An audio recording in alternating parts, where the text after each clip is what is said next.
quarter. He has the last 11 Rockets points. Harden picked up by Aldridge on the switch.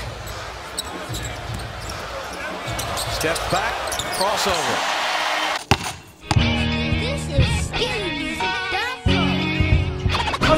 Let's go home! Let's go home, ladies and gentlemen! On se retrouve pour l'épisode numéro 2 de la série Cross-le. Et aujourd'hui, on apprend un petit move de James Harden. Donc James Harden, on peut le critiquer beaucoup pour sa défense, mais personne ne peut nier que ses crosses ont souvent tombé. Ricky Rebo peut en parler.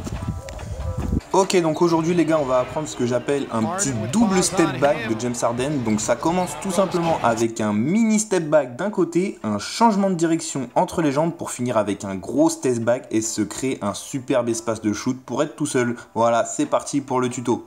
On va dire que ce cross déjà il est super utile si votre défenseur il vous colle vraiment. Si votre défenseur il a une distance entre vous et qu'il vous laisse shooter, franchement autant shooter directement parce que cet exercice c'est surtout pour se créer un espace de tir on va dire. Donc si on a déjà l'espace de tir, autant tirer directement.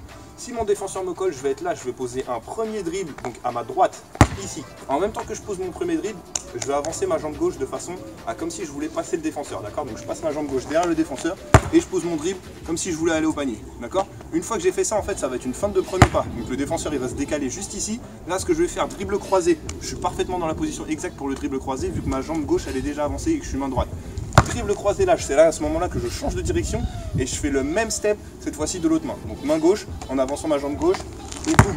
Je peux m'aider de mon bras pour décaler un petit peu le défenseur, d'accord. Je ne vais pas non plus le pousser pour pas avoir passage en force, mais j'ai le droit de m'aider un peu pour le décaler. Une fois que je l'ai décalé comme ça, avec mon dribble, step back et je shoot. Quand on est là les gars, le conseil que je peux vous donner quand vous posez votre dribble, donc à un moment où vous avez posé votre dribble, vous avez avancé votre pied et entre le dribble croisé, je vous conseille de ne pas prendre trop de temps entre les deux. Si vous êtes là, vous faites ça, vous attendez, vous refaites ça et après vous refaites ça tout lentement, le défenseur forcément il va pas rentrer dedans. Parce que quand vous aurez fait ça, en fait, si vous attendez trop pour faire le dribble croisé, le défenseur il aura le temps de se replacer et du coup après il a repris ses appuis et ça sert à rien d'enchaîner et ça sert à rien de le crosser, ok.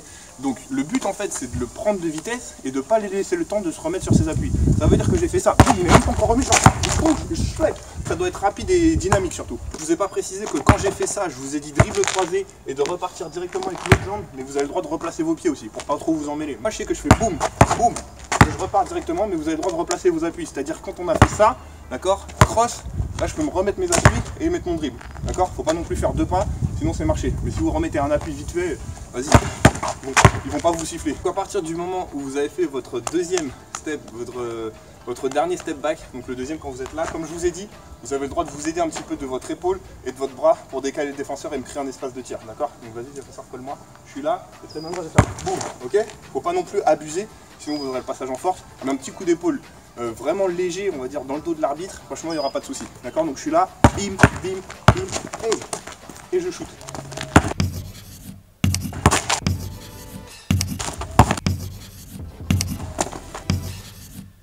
We're gonna have to go upstairs.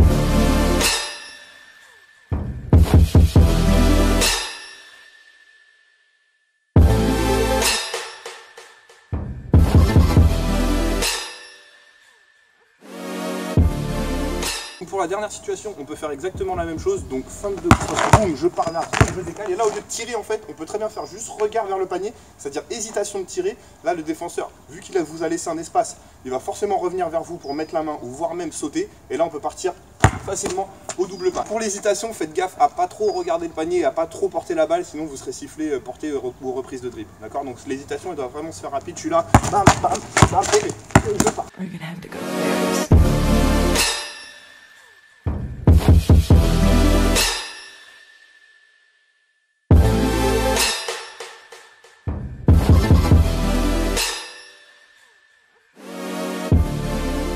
Ok les gars, donc si t'as kiffé la vidéo, tu me lâches un pouce bleu, notamment pour cette transition exceptionnelle due à une batterie qui m'a lâché, t'as vu. Tu me lâches un petit commentaire pour me dire sur quel joueur tu veux que le prochain Cross-le soit consacré. Tu partages la vidéo à tes potes. Et surtout, si c'est pas encore fait, tu t'abonnes et tu me suis sur les réseaux sociaux. Et moi, je te dis au mois prochain pour un nouvel épisode de Cross-le.